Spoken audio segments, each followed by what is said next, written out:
Android 10 is finally here, and I don't know about you, but I'm just a little bit crushed. The last time we shot an Android review video, I got to eat one of the best cherry pies I've ever had in my entire life, and I'm talking the whole thing. I felt gross for days. Google's big new rebrand means I don't get to sit here and talk to you while eating a big quiche or something. My disappointment will pass soon enough, which is for the best because there is a lot to talk about in this update, so let's take a closer look. Before we go any further though, just a few quick notes. The update is available right now for Google Pixels, the Essential phone, and a few other devices, but some of the platform's most interesting features just aren't ready to use yet. I'm mostly talking about things like that lightning-fast on-device Google Assistant we saw at I/O and Live Caption, which automatically transcribes whatever audio is playing at the moment. And there are also some facets of Android 10 that we just can't really test right now, like its support for foldables, because none of the companies who have promised to make them have started shipping any. Android has been around for over 10 years at this point, and what started as a limited, sort of ugly platform has developed into a remarkably mature, stable operating system. But that doesn't mean there isn't room to mix things up a bit, especially when it comes to look and feel. Android 10's gesture controls are probably the best example of this. Google started rethinking how we were meant to interact with our Android phones in last year's Pie release by ditching those classic navigation buttons in favor of a back button and this multifunctional PILP thing. This year though, Google's interaction work just feels a lot cleaner. A little more complex in some ways, but cleaner, to me anyway. To view all your installed apps, just swipe up. If you swipe up and hold a beat, you'll see all of your currently running apps. And if you look at the bottom of that screen and see that indicator, you can flick that left and right to quickly scrub through the apps you have open. Going back one level involves swiping on either edge of the screen, and activating Google Assistant involves a quick flick from the bottom left or right corners. Yeah, this is kind of a lot, but if some of this does sound familiar, it's because Google's approach here is in some ways very similar to Apple's with iOS. After a lot of time using both though, I've honestly come to prefer Android 10's gestures. It's a tremendous improvement over the sort of half-hearted solution we got last year, and it's just more effective. That's not to say it's perfect though. Some apps like Gmail, for example, have secondary panes or windows that let you jump into different sections of the app, and in the past you would just sort of swipe on them to open them. With these new gestures enabled though, you have to either stick your finger on the side of the screen and wait for that pane to pop its head out, or swipe right on it with two fingers to open. So far, this feels really kludgy and inelegant, so here's hoping Google comes up with a fix soon. With all that said, if you're a Pixel owner and you just hate everything that I have just said, it's fine. You can just go back to the classic 3-button navigation system and live your life. For the first time ever, Android also has a system-wide dark mode. It's not just easy on your eyes though. Since AMOLED screens leave pixels off entirely when displaying the color black, using dark mode could lead to slight improvements in your phone's battery life. I've been using dark mode exclusively since the earliest days of the Android Q beta, and I've not noticed any significant difference in power consumption, but maybe you'll have more luck than me. I also want to point out that dark mode looks especially good if you enable the phone's developer options and start fiddling with different accent colors. These are probably the biggest changes to how we're meant to interact with Android phones, but they are far from the only ones. Remember how slow the share sheet used to pop up in earlier versions of Android? It's much faster now, and it got a sweet material design makeover to boot. And Google's subtle stream of improvements to how notifications work continues. Thanks to some on-device machine learning, you'll notice some new options inside notifications for firing off Google's automated smart replies and shortcuts to perform actions inside other apps. Let's say, for the sake of argument, that your friend is trying to coordinate some after-work drinks and texts you the name of a flower shop / bar in Brooklyn, because that 100% exists. If that notification has an address in it, Android will offer a shortcut to view that location inside Google Maps. It's a neat idea, but it's kind of just an idea, because it doesn't always work the way it's supposed to. If there are too many possible smart reply options, you don't actually get to interact with the app shortcut. It just flashes on screen before disappearing. Hey Google, fix this. More importantly, you can set some apps to display what are called silent notifications. These are for apps that you generally still want to be aware of, but don't need a full intrusive notification for. I don't need to know the moment when apps get updated in the Play Store and when a new New York Times crossword shows up for the day, so I set those to silent. That way they all get lumped into a separate section of the notification shade, so I can really quickly triage them without hearing my phone buzz too much.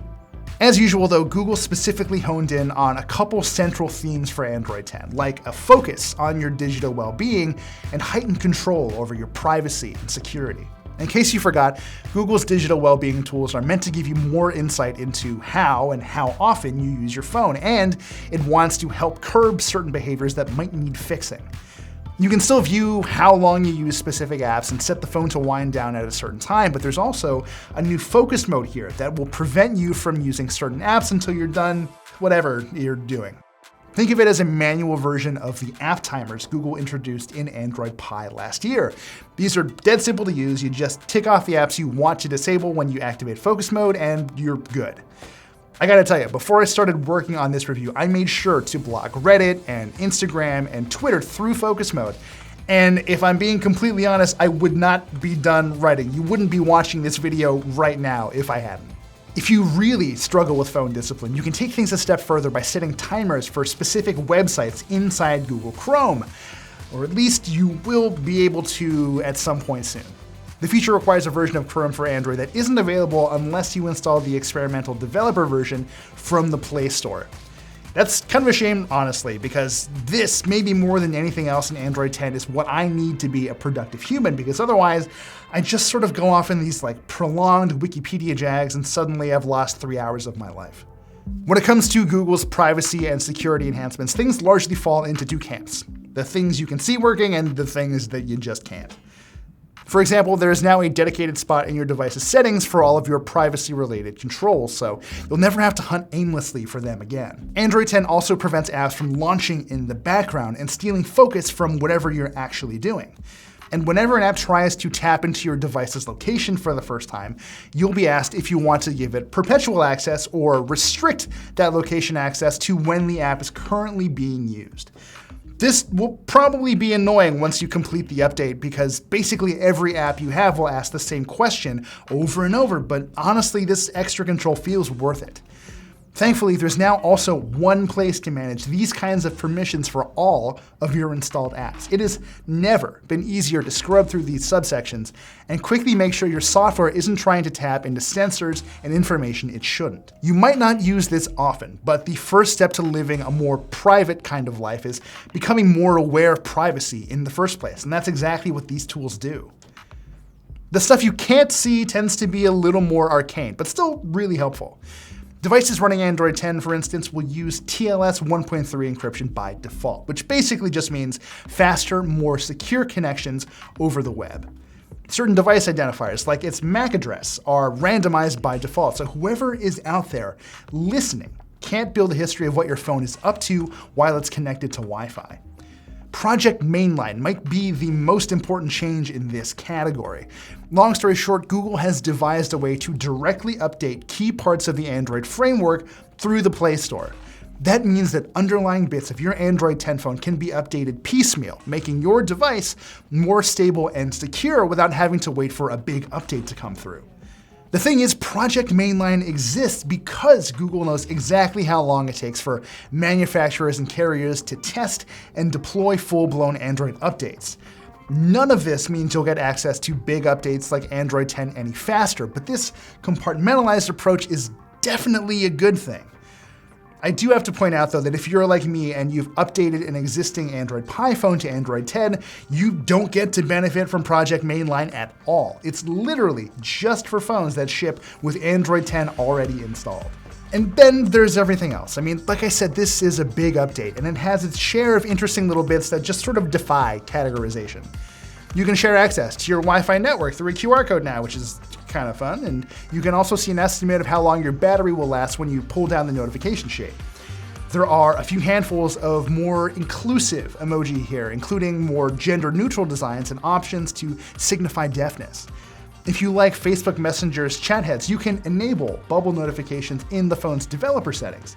And Android Auto comes built directly into Android 10, so you don't have to go and install the app separately anymore. The list goes on, and if we sat down to review every single fiddly change Google made here, this video would be like 9 hours long, and that's not going to happen. So instead, I will say this. Android 10 is a grab bag of interface changes and security enhancements, productivity tweaks, and more. That's not a problem though. It's just a side effect of having already built a stable, valuable OS.